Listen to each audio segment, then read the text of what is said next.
প্রিয় শিক্ষার্থী বন্ধুরা, তোমরা যদি পেমেন্ট দিয়ে রেজিস্ট্রেশনটি সম্পূর্ণ করে থাকো তাহলে ইতিমধ্যেই জেনে নিয়েছো তোমরা কিভাবে তোমাদের ড্যাশবোর্ড ব্যবহার করতে পারবে।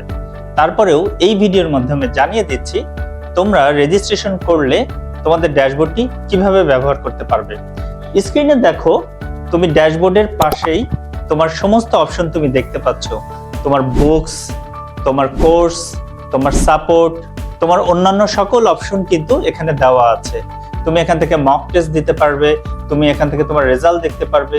আইসিটি অলিম্পিয়াড বাংলাদেশের এইবারের সিজন 2-তে শিক্ষার্থীরা পাবে স্পেশালি মক টেস্ট দেওয়ার সুবিধা, অর্থাৎ প্রতিটি ক্লাসের 21টি সেগমেন্টের প্রত্যেকটি সেগমেন্টের আমরা যে কন্টেন্ট, কোর্স এবং গাইডলাইন দিব সেগুলো পড়ে বুঝে তুমি পারবে ফ্রিতে ওয়েবসাইটের মাধ্যমে মক টেস্ট দেওয়ার সুবিধা। প্রতিটা রাউন্ডের জন্য তুমি কিন্তু প্রতিবারই সার্টিফিকেট পাবে। আর ড্যাশবোর্ড সংক্রান্ত যে কোনো সমস্যা হলে আমাদের সাথে যোগাযোগ করো। তাই দেরি নয়, আজই করে ফেলো আইসিটি অলিম্পিয়াড বাংলাদেশের রেজিস্ট্রেশন।